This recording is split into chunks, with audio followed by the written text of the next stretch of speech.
I used to tell people I worked at the happiest place on earth, and I could see the light flicker in their eyes.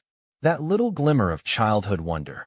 That split second where they imagined fireworks, princesses, music swelling in the background. And I let them have it. I let them keep that illusion, because it felt kinder than the truth. But now, after nearly 5 years inside that machine, I can't hold it in anymore. Because the truth is, Disney doesn't just build theme parks. They build realities. Realities that require absolute control. And once you're behind the curtain, you start to realize that control doesn't stop at the characters or the guests. It reaches into your schedule, your body, your thoughts, until you start smiling even when you don't want to. Until you start forgetting that there's a world outside the gates. I was a cast member. That's what they call employees, cast members. Because from the moment you punch in, you're no longer a person. You're a performer. And the show never ends. People don't understand how calculated everything is. The way trash cans are spaced just right to encourage use. The way these smellitizers pump artificial scents into the air. Cotton candy near the carousel, popcorn by the entrances, so you associate the place with comfort, with nostalgia.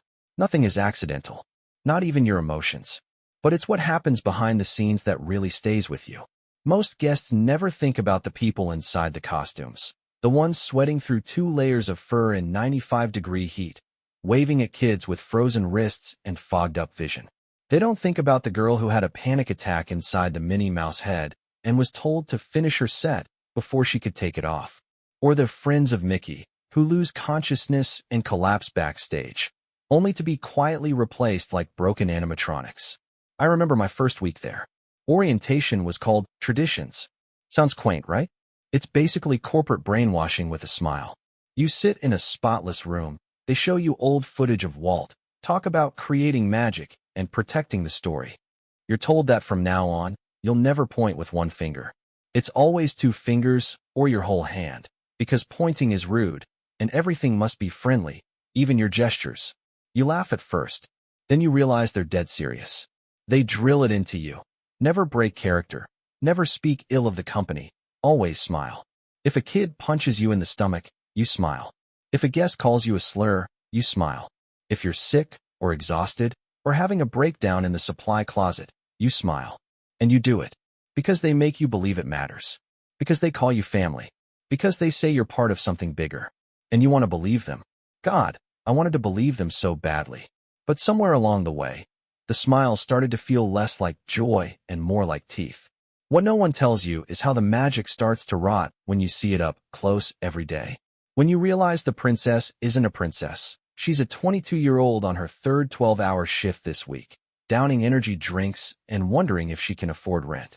When you see a family drop $5,000 in a single day and still leave miserable, snapping at each other because the magic didn't fix what was already broken. There was this night, I'll never forget it. Late shift. I was working Main Street, doing cleanup after the last parade. The lights were still on, the music still playing, even though the guests had gone. And I looked around at the perfect storefronts, the fake windows, the manicured flowers, and I realized how much effort it took to maintain that illusion. How much of it was plastic and paint. How much of me had become plastic and paint. People think it's harmless. Just a theme park. Just a job. But I've seen what it does to people. I've watched new hires come in all bright-eyed, full of pixie dust and big dreams. And I've watched them turn quiet, tired, mechanical. I've watched people break in ways that didn't leave visible scars, just a kind of emotional erosion that you don't even notice until they're gone. You think you can separate the costume from the person, but you can't. You wear it long enough, you start to lose track of who you were before. And here's the thing they don't tell you. It's not the crowds or the hours or even the heat that gets to you. It's the constant pretending. The way it seeps into your bones. The way, eventually, you start smiling even when no one's looking. Because it's easier than trying to feel something real. This place doesn't just build fantasy. It builds obedience. It builds compliance. It builds a culture where saying no feels like betrayal and asking questions feels like heresy. And if you're lucky, you leave before it rewrites you completely. But most people, they don't even realize it's happening. That's why I'm telling this now, because people deserve to know what it really takes to keep the magic alive. And trust me, it costs more than you think. I didn't grow up with a lot. My parents were the kind of people who pinched pennies so hard you could hear them scream. We never did family vacations, not real ones, anyway. So when I got the job offer from Disney, it felt like some kind of personal redemption. Like I was finally stepping into the fairy tale I'd never had.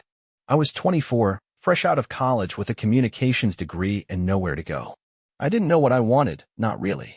But I knew what Disney seemed to offer: structure, security, a place where people smiled for a living. I needed that. I needed to believe that there was still some place in the world where things made sense, where being kind and working hard actually got you something. That's the first trap, by the way. That sense of belonging. Disney doesn't just hire you, they indoctrinate you. You don't just work there, you become a part of it. Like it's a sacred calling. They use words like legacy and heritage so much, you start to feel like you've joined a noble order rather than a company that sells $14 churros. And you want to belong, God, you crave it. Because they make you feel like you're stepping into something special. On day one, I got a blue name tag with white letters. My name, no last name, just Daniel. That's intentional, by the way. Everyone is on a first-name basis. It makes you feel like family, but it also makes it easier to erase you. They gave us a tour of the utilidors that day. The underground tunnels most people don't even know exist. The guests think Disney World is ground level, but it's actually the second story. Below the park is a sprawling, sterile labyrinth of white hallways and color-coded paths. It's where the characters change costumes, where garbage is sucked through pneumatic tubes, where lost children are quietly escorted to the security office so the fantasy isn't disrupted. I remember being amazed. Everyone is, at first. You're standing under Main Street, USA, while a parade is going on above your head, and you're told you're part of this grand illusion, that you have a role in sustaining the story. You start to feel like a magician, like you're in on something big and beautiful. They feed you phrases like, "We don't break character, every role is essential, the show must go on." And those phrases lodge themselves into your brain like gospel. You repeat them to yourself on the hard days. You start using them with new hires, even if you've begun to doubt them yourself. It's not just a theme park. It's a meticulously engineered system of behavior control, and it works.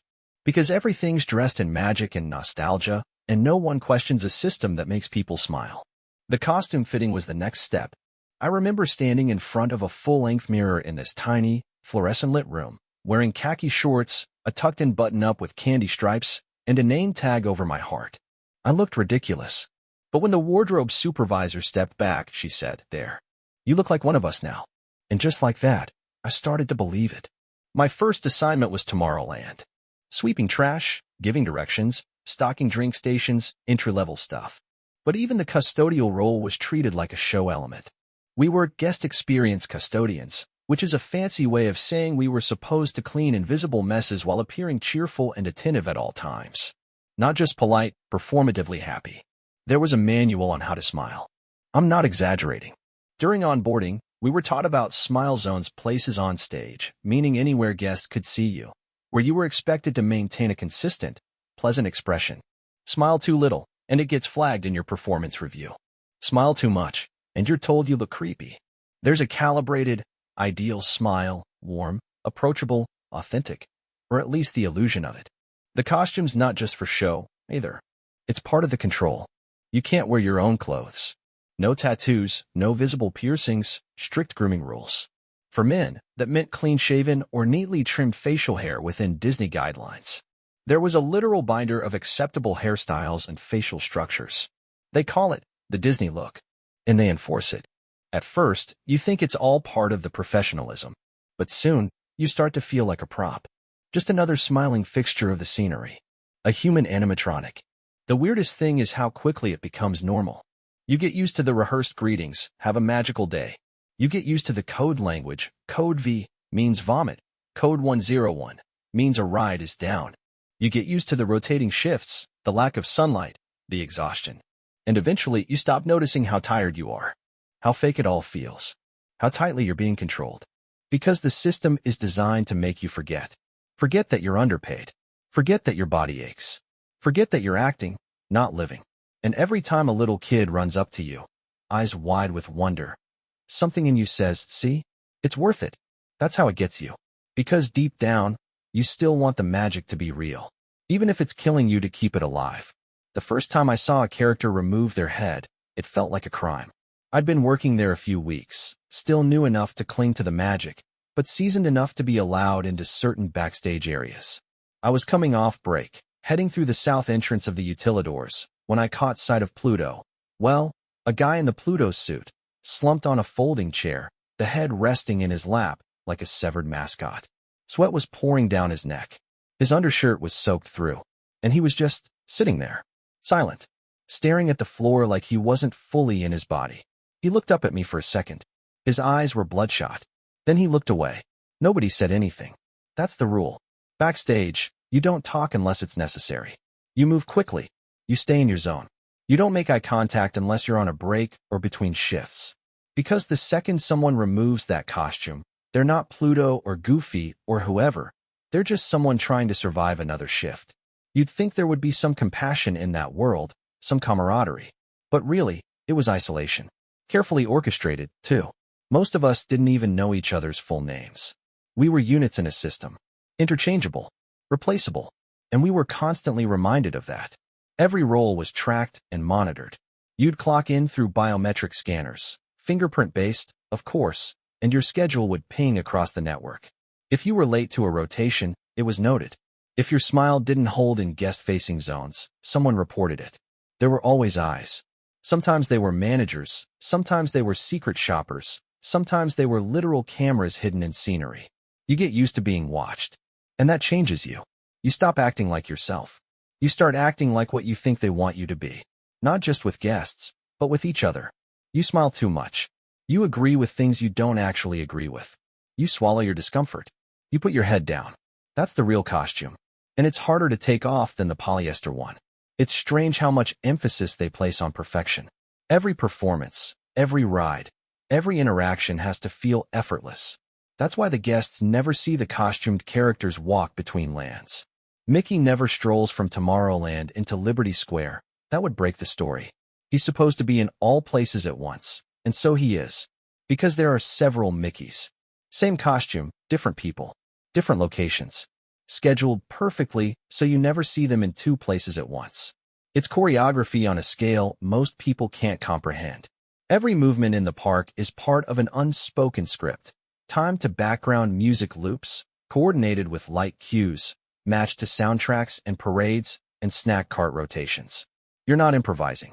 You're adhering to something sacred. But there's a dark side to that kind of precision. If you get hurt, you finish the set. If you pass out, they clear you off stage like a malfunctioning robot. You're not supposed to exist outside the character.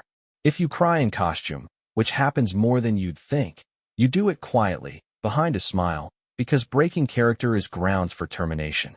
They call it protecting the magic. It's not just a guideline. It's a commandment. There was this guy, worked the Buzz Lightyear suit. Tall, lean, always had a good attitude. One afternoon, during an outdoor set, he collapsed mid-photo op. Just folded at the knees and hit the pavement hard. Kids were screaming. A mom fainted.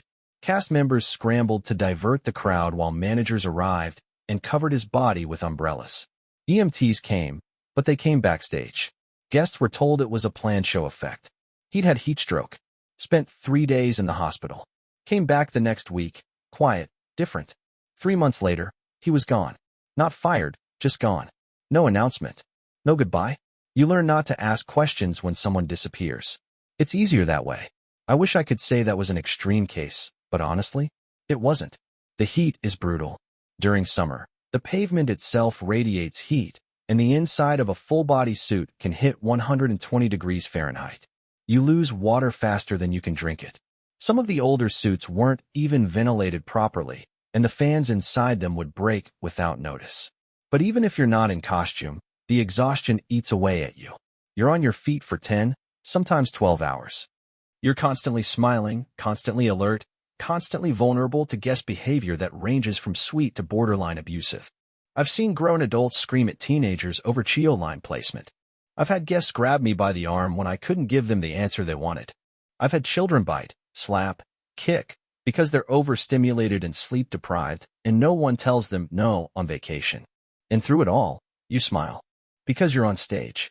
And if you break character, you disappear. Eventually, I started measuring my days by small markers. Not hours, not breaks, but by things I knew would repeat. The 11 o'clock parade music. The ice cream cart moving to its second location. The janitorial rotation shift. The whisper from my manager's earpiece saying, "Magic moment on Main Street. Prepare to engage." Magic moment. That's what they called it when they wanted you to create an emotional interaction with a guest. Usually a kid. You'd hand out a sticker. Offer to let them lead a song. Kneel down and talk to them like they were the only person in the world. The parents always cried. They'd say thank you. They'd take pictures. They'd walk away glowing. But what they never knew is that magic moments weren't spontaneous. They were scheduled, tracked, quantified. We had quotas. A certain number of magical interactions per shift. Because even the heartwarming stuff had to be optimized. That was the first real crack for me. Realizing that even the kindness, even the sweetness, was calculated. It made me wonder if anything was real. Or if, maybe, I just signed up to be another prop in someone else's fantasy. There's a smell in the utilidors I could never describe until I left. It's not strong, not offensive, but it clings to your clothes. A mix of industrial floor cleaner, old carpet, body spray, latex, cafeteria grease, and something metallic underneath it all. Maybe the smell of air that's never really fresh. It's the smell of something pretending to be invisible. The utilidors run underneath Magic Kingdom like a network of veins, hundreds of thousands of square feet of tunnels, maintenance rooms, break areas, costuming departments, cafeterias, HR offices, and storage. To guests, it's an urban legend. To us, it was the real park. The heartbeat. The part you don't talk about. I used to think of it like another dimension, because the moment you stepped down there, everything changed. The lights were flat and fluorescent, the ceilings low, the walls color-coded to help new hires navigate without getting lost. There were pipes overhead, security cameras tucked in corners, and old, motivational posters peeling slightly at the edges. Create magic in every moment. Be the reason they believe. The most surreal thing? The silence. For a place that powers an entire theme park, the utilidors were eerily quiet. You'd hear the occasional chatter from wardrobe or custodial, but mostly, just the hum of the building itself. The kind of silence that presses against your thoughts. You couldn't access them from the public park. Only from locked doors hidden in specific cast member-only areas. The entrances were discreet, sometimes hidden in alleyways, sometimes tucked behind false walls. And every time you stepped through one, it felt like you were escaping from something sacred into something sterile. I saw things down there that guests would never believe. Characters with their heads off, smoking cigarettes or chugging Gatorade. Snow White crying quietly in the corner of a break room. A group of managers huddled over a monitor, reviewing footage of an incident in the park like it was a security breach at a government facility. Once, I saw a guy in a goofy suit, rip off his gloves and punch a locker so hard he bloodied his knuckles. No one said a word. We just kept walking. That's the unspoken rule down there. You don't react. You don't ask questions. Because everyone's coping in their own way. And there's not enough room for all the breakdowns that would happen if we let ourselves feel it all. Even the break rooms felt wrong. There were vending machines, old furniture, stacks of unopened Disney-themed crossword books no one touched. People sat with their heads down, phones out, eyes glazed. You could always tell the newbies they still talked. Still laughed. That faded fast. There was a nickname some of the veterans used, the show below. Because in a way, we were performing for each other too. Pretending we were fine. Pretending we didn't notice what the job was doing to us.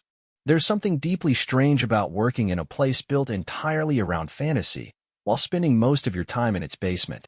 I started to notice how many of us were running on caffeine and adrenaline.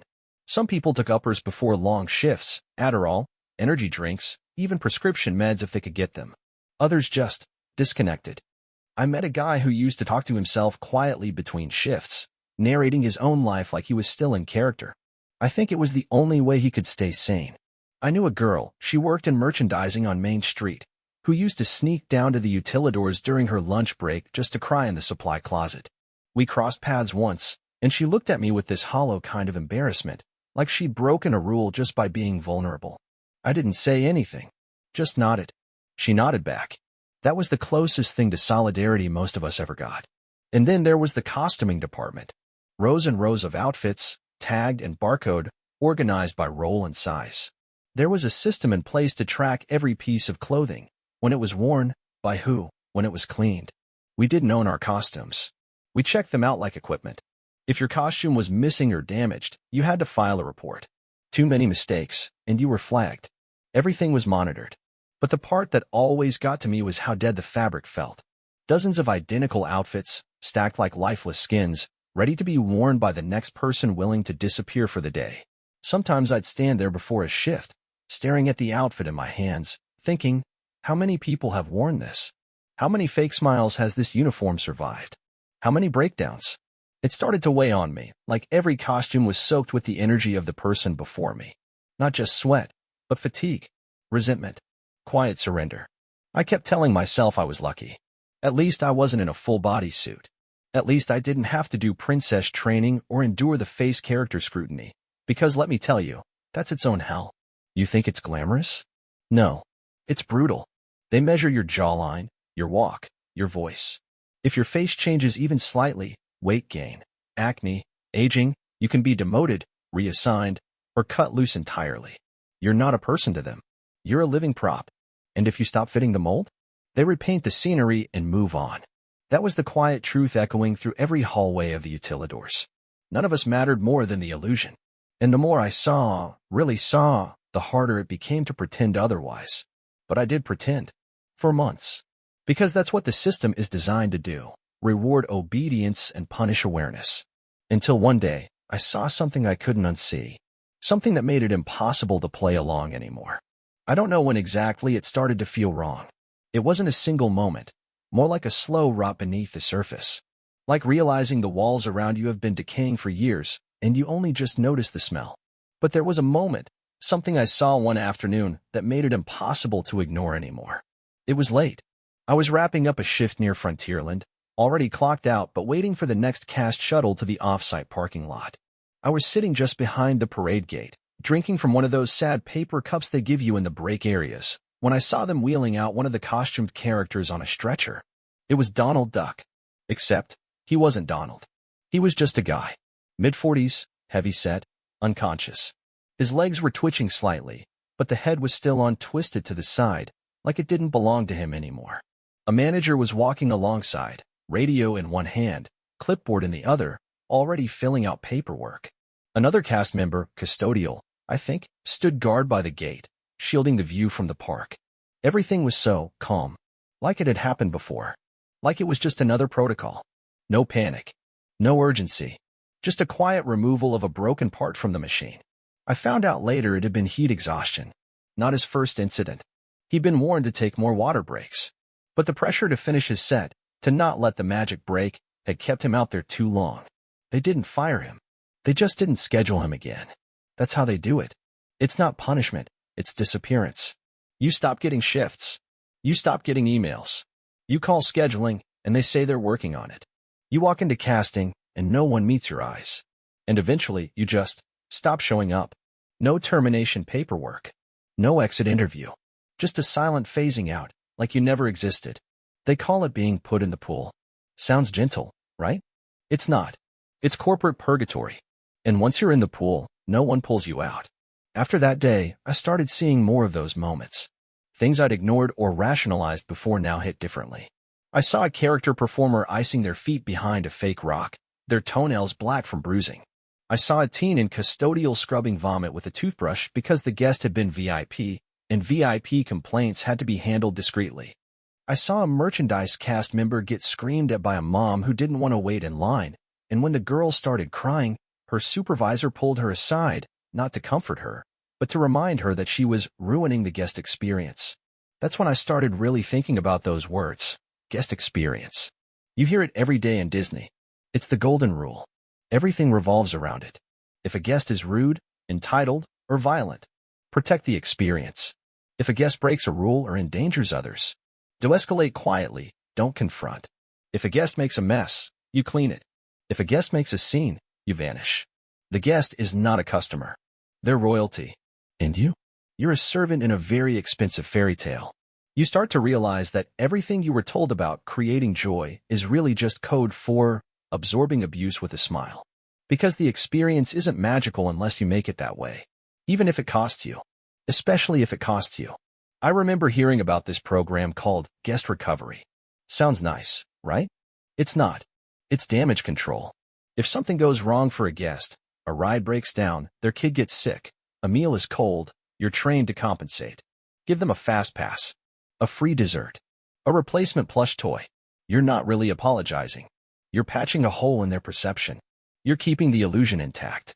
But the recovery isn't for you. If you get sick, you finish your shift. If your mental health is slipping, you're told to take it up with your leader, who will almost always remind you to recenter around the magic. That's an actual phrase they use. Recenter around the magic. It's spiritual gaslighting in a polo shirt. And the worst part? Most of us bought into it.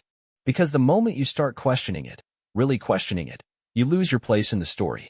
And losing your place means losing your housing, your insurance, your sense of purpose. For a lot of us, Disney was the dream. And they know that. They count on it. They use it. They used it on me. For a while, I told myself I was just tired. That everyone has hard days. That the bad moments didn't outweigh the good ones. But the good moments were getting harder to find. I stopped watching the fireworks at the end of shifts. Stopped caring about the music. Stopped smiling back when kids waved at me off stage. I wasn't bitter. I was just empty. Like someone had taken the wonder and wrung it out of me one interaction at a time. You can only pretend for so long before you forget what it feels like to be real.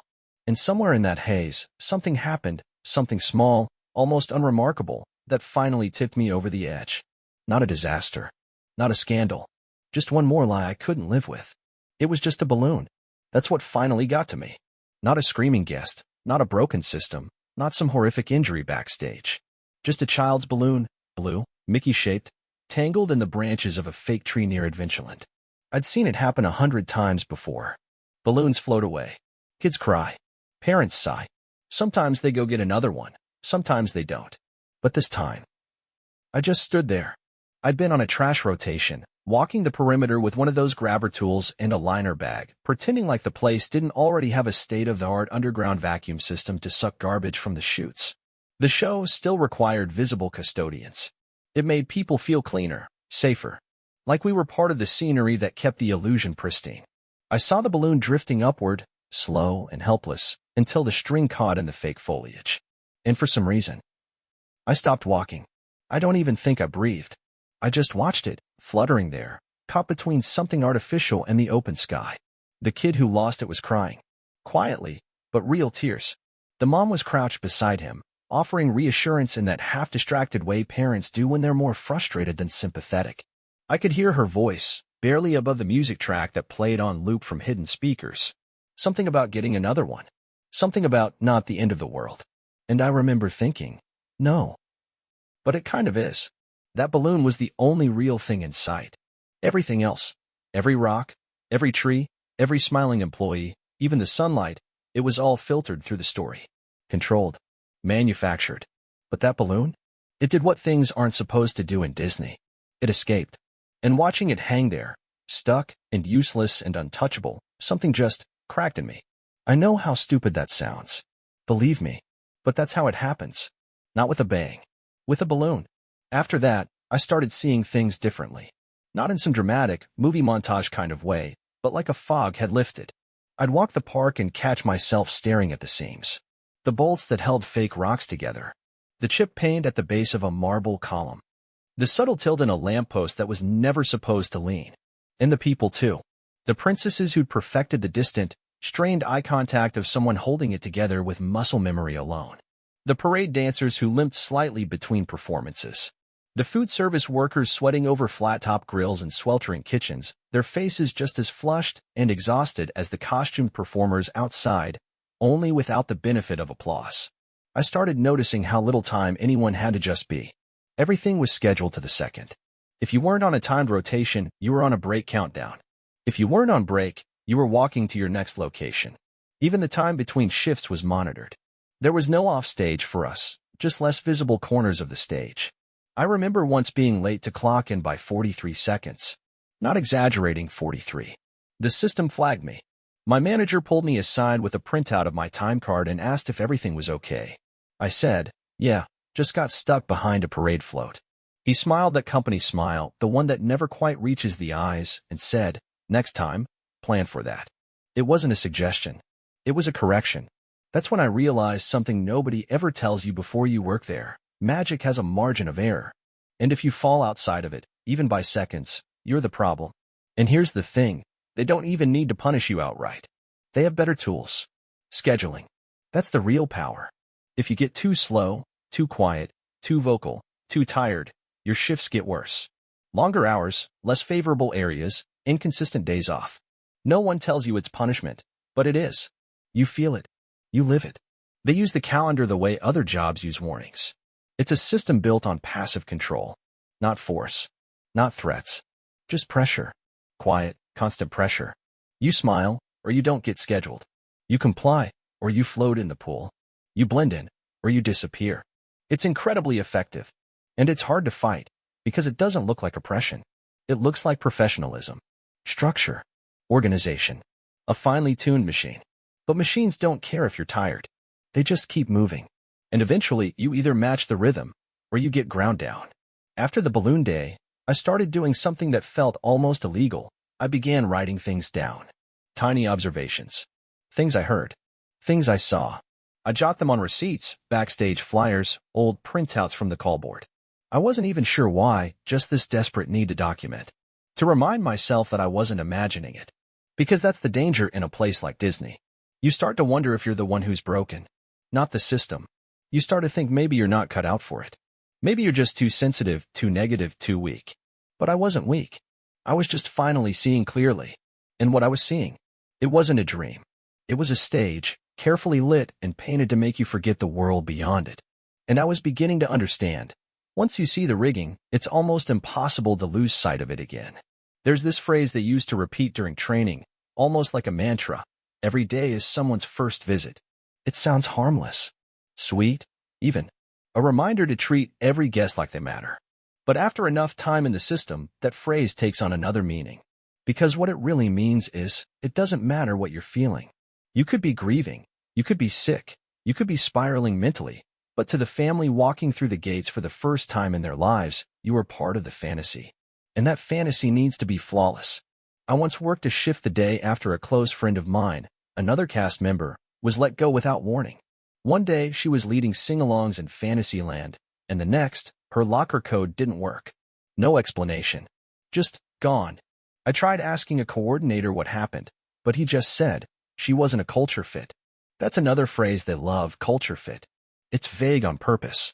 It doesn't mean talent, or commitment, or skill. It means compliance. It means she asked the wrong questions. She broke the rhythm. She reminded us we were all pretending. That day, I had to work guest control for one of the parades. Which sounds simple, smile, wave people toward the curb, keep the walkway clear, but it's one of the hardest roles. You're dealing with crowds, with heat, with tempers. You're on stage, but your entire job is invisible. You're the buffer between the chaos and the magic, and no one ever thanks you for it. People think Disney is perfectly choreographed, but guest behavior is the wild card. I've seen full-grown adults shove past strollers just to get a better view of a float. I've seen families scream at each other during fireworks. I've seen proposals end in tears, birthday celebrations turn into shouting matches, and honeymooners walk off in separate directions. The magic doesn't fix people. It just papers over their cracks for a little while. And the cast members? We absorb all of it. We're trained to read people, to sense tension before it escalates, to identify difficult guests within the first few seconds of interaction and de-escalate before a manager has to be called. Some of the older cast members were almost psychic with it. They could smell trouble 3 paces away. We had code words, of course. Guest recovery for a complaint. Signal 70 for lost children. Alpha unit for security. Show quality issue if something or someone looked visibly out of place. But we weren't supposed to sound like we were using code. Everything had to stay in the Disney voice, polite, upbeat, soothing. Even when you were talking into a radio about someone vomiting near the teacups, you had to sound like you were recommending a Cheeto stand. And it wears on you. The cognitive dissonance. The constant code switching. Smiling while you're reporting an injury. Joking while you're guiding a heat-struck kid to first aid. Staying chipper while security responds to a domestic dispute outside. It's a small world. That's the part no one prepares you for. How many real moments happen just behind the curtain of the fake ones? I started keeping track, in my head, of how many smiles I gave in a day that felt like lies. How many times I said, "You're welcome," when what I meant was, "Please don't yell at me again." How many times I handed a crying child a sticker while their parents bickered over credit card charges and missed FastPass windows. And all the while, the music played. That endless, looping soundtrack that still echoes in my mind even now, years later. It's not just songs, it's background orchestration, timed to influence crowd flow and mood. More upbeat tracks in the morning, mellow ones in the afternoon, dreamy ones at night. It's not random. It's never random. They manage emotion like they manage trash, efficiently, invisibly. And that's the part that really started to haunt me. The realization that it wasn't just a job, or a show, or even a company. It was a system, a closed world, carefully designed to regulate how people felt, where they looked, how long they stayed in one place. Every scent, every sound, every visual detail manipulated. Guest behavior was charted in data reports. Crowd movement was analyzed and predicted weeks in advance. Even our random character encounters were scheduled to maximize emotional impact. You think it's magic. It's marketing. It's engineering. It's surveillance dressed up in nostalgia. And once you start seeing it that way, it becomes impossible to unsee. I started dreaming in Disney logic. I'd wake up in a panic, convinced I'd missed a rotation, or forgotten to smile during a guest interaction. Once, I jolted awake thinking I was late for a character assist shift I hadn't worked in over a year. My body had internalized the structure so deeply, I couldn't tell where the park ended and I began. And it was affecting everyone around me. I knew a guy in entertainment who used to keep a change of clothes in his trunk, not because he didn't have time to go home, but because sometimes, after a rough shift, he didn't want to bring the costume energy back into his own house. He said, "I don't want to be Peter Pan when I'm trying to be a husband." And I understood him more than I wanted to admit. Because somewhere along the way, I'd stopped knowing where Daniel ended and where cast member began. I was polite when I wanted to scream, cheerful when I was burned out, invisible when I needed help. And even when I wasn't in the park, I was still performing, still narrating my life in that calm, magical cadence they drilled into us during traditions. Still catching myself saying things like, "Let me see what I can do to make this a little more magical for you." To baristas, to bus drivers, to friends. It was muscle memory now. And the scariest part? I wasn't sure I remembered how to talk like myself anymore. The breaking point didn't come with a shout. It came with silence. The kind of silence you only hear when something inside you has finally stopped arguing. When the voice that's been telling you just a few more weeks or everyone has bad days goes quiet, and there's nothing left in its place. It was a Sunday, late summer, hot enough to make the air shimmer off the pavement. One of those suffocating Orlando days where the humidity wraps around you like wet cloth. I was assigned to crowd flow near the castle, peak location, high visibility, higher stress. By noon, I'd already had 2 separate guests yell at me for ruining their day. Once for asking them not to block a stroller lane, and once for telling them the character meet and greet line was closed for the set. The second guy stood so close I could smell his sunscreen. He told me he'd paid over $6,000 for this vacation, and that if I couldn't do my job, maybe I didn't deserve to have one. I smiled. I told him I understood. I apologized. And when he finally walked off, still muttering under his breath, I just stood there, staring out at the sea of people. All of them sunburned, overstimulated, clutching maps and churros and mobile phones, desperate to feel something. And I realized I didn't feel anything. No anger, no sadness, not even anxiety. Just this strange, hollow awareness that I didn't believe in any of it anymore. The music, the colors, the smell of fake popcorn drifting from the vents, it all felt like props from a movie I used to love but couldn't watch anymore. Familiar, but emptied of meaning. I don't remember the rest of that shift. I know I finished it. I must have. I remember clocking out. I remember walking through the utilidors, past the same faded posters, the same humming soda machine, the same bulletin board cluttered with passive-aggressive memos about locker cleanliness and name tag compliance. But what I remember most is walking into the cast cafe. It was quiet, off hours, mostly just performers and custodial sitting in clumps. I got a sandwich, sat down, opened the wrapper, and then I just stared at it. For 10 minutes. Maybe longer. Not thinking. Not dissociating. Just existing. I looked around at the other people in the room. The girl from Haunted Mansion, still in her funeral gown, scrolling her phone with trembling fingers. A guy from Jungle Cruise peeling his name tag off like it was burning his skin. 2 face characters at the vending machine, Ariel and Rapunzel, arguing in hushed voices about the next schedule drop. No one smiled. No one made eye contact. We were ghosts of the magic we were supposed to represent. And I think that was the moment it really sank in, that there was no bad day anymore. That this wasn't temporary. that I'd crossed some invisible line. It doesn't happen all at once, that kind of realization. It accumulates. Thousands of small compromises. Thousands of forced smiles. A little erosion every day until there's nothing solid left underneath. And the strange part? The scariest part? No one notices when it happens to you. I kept doing my job. I kept showing up. I kept smiling. But something was different. It was like my body was moving through the park, but my mind had stepped off property. Watching from a distance. Detached. Observing the patterns. How guests always funnel toward the castle within 20 minutes of arrival. How children under 5 begin to cry around the 90-minute mark, almost like clockwork. How adults spend more time taking pictures of things than actually engaging with them. It became a kind of game. I'd watch families melt down in real time and guess how long it would take before one of them said, "This is supposed to be fun." I was almost always right. The repetition wore at me. Same music loop. Same parade script. Same questions from guests. Where's the bathroom? Where's the castle? Can you take our photo? Always in the same voices. Always with the same wide eyes like this was all new. And I'd respond the same way every time. Because that was the job. But inside, it felt like I was whispering, "You don't want to know how this works. You don't want to see what's behind the curtain." I started walking slower in the utilidors. Standing longer at the time clocks. Watching people come and go. Wondering how many of them were just waiting for someone else to quit first, like a secret standoff of broken spirits. They used to tell us during traditions that working at Disney was a calling, that we were part of something timeless, that people would remember us forever. But the truth? No one remembers the cast member who took their photo, or the one who handed them a map, or the one who cleaned the melted ice cream off their kid's shoe. We are not characters. We are not people. We are placeholders in someone else's perfect day. And when we're no longer useful, we vanish. That day, after the cafe, I didn't go home right away. I walked the park after closing. Empty. Still. The music still played. Of course, it never stops. But the lights were dimmed. The walkways were being hosed down. Merchandise carts locked. A few last staff moving through like shadows. It was peaceful in a way, but also deeply unnatural. Like walking through a museum that used to be alive. And I stood there, looking at the castle, the crown jewel, the icon, the symbol of everything we're taught to protect, and I realized. I didn't see magic anymore.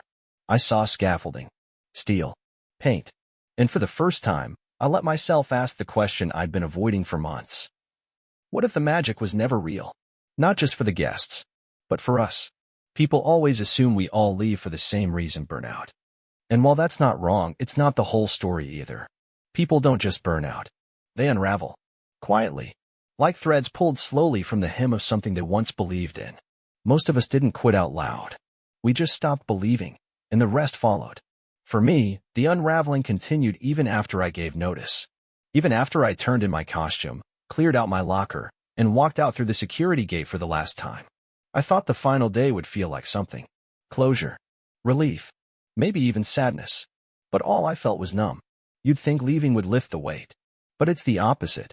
Because when you finally step away from it, really step away, you realize just how deep the conditioning goes. I still caught myself smiling when I didn't want to. Still said, "Have a magical day," without meaning to. I'd walk into a store and instinctively look for where the guests were supposed to stand, how the flow of people was being managed. I once apologized to someone for something that wasn't my fault and ended the sentence with, "Let me see what I can do to make that better." It just slipped out. It stays with you. That performative obedience. That constant pressure to be agreeable, helpful, cheerful. You can leave the park, but the park doesn't leave you. I started reading about cult dynamics after I left. I'm not saying Disney is a cult, not exactly. But I recognized the signs. The love bombing at the start. The shared language. The glorification of the mission. The subtle punishment of dissent. The idea that if you're unhappy, you are the problem, not the system. And most of all, the fear of the outside world. The idea that nowhere else will ever feel as magical. That nothing will ever compare. That leaving is failure. They never said it directly. They didn't have to. The message was everywhere. In the smiling posters. The endless training videos. The slogans engraved into the culture like commandments. We don't just work here, we create happiness. No one wants to be the person who walks away from happiness. So most people stay. Or try to come back. I knew plenty of people who left for other jobs, only to return months later. Not because the pay was good, Not because the benefits were incredible, but because the outside world didn't offer the same illusion of purpose. That's what Disney really sells, not just to guests, but to employees.